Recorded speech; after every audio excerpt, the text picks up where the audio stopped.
തിരുവനന്തപുരത്ത് നെടുമങ്ങാട് പാചകവാതക സിലിണ്ടർ പൊട്ടിത്തെറിച്ച് പരിക്കേറ്റ് ചികിത്സയിലായിരുന്നു ഒരാൾ കൂടി മരിച്ചുവെന്ന സങ്കടകരമായ വാർത്ത ഇപ്പോൾ വരുന്നു.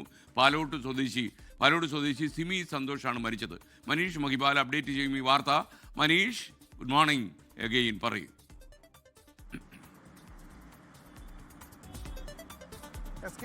പാലോട് പ്ലാവറ സ്വദേശി സിബിയാണ്. 44 വയസ്സ് മാത്രമാണ് പ്രായം. സിമി നേരത്തെ ഡിസംബർ 16-ാം തീയതിയാണ് ഈ അപകടമുണ്ടാകുന്നത്. നെടുമങ്ങാട് ഒരു ഹോട്ടലിൽ വെച്ചാണ് ഗ്യാസ് ലീക്കായി അത് പൊട്ടിത്തെറിച്ച് കടയിലെ ജീവനക്കാരികളായ 2 പേരും പുറത്തുനിന്ന് ചായ കുടിക്കാൻ എത്തിയ നവാസ് എന്നയാളും അപകടത്തിൽപ്പെട്ടത്. അവരെ ആദ്യം നെടുമങ്ങാട് ജില്ലാ ജനറൽ ആശുപത്രിയിൽ പിന്നീട് തിരുവനന്തപുരം മെഡിക്കൽ കോളേജിലും എത്തിച്ചു. കഴിഞ്ഞ ദിവസമാണ് ഈ അപകടത്തിൽ, ഡിസംബർ 16-നുണ്ടായ അപകടത്തിൽ ഇന്നലെ ഈ ചായ കുടിക്കാൻ എത്തിയ 50 വയസ്സുകാരനായ നവാസ് മരിച്ചിരുന്നു.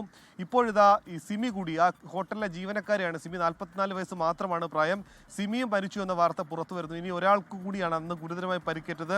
അവരുടെ നിലയും, സ്ത്രീയാണ്, അവരുടെ നിലയും ഗുരുതരമായി തന്നെ തുടരുകയാണ് എന്നാണ് നിലവിൽ അറിയാൻ കഴിയുന്നത്. ഈ അപകടം ഉണ്ടായതിൻ്റെ കാരണം എന്താണെന്ന് ഇപ്പോഴും വ്യക്തമായിട്ടുള്ളത്. അതായത് ഗ്യാസ് സിലിണ്ടർ ലീക്കായിരുന്നു.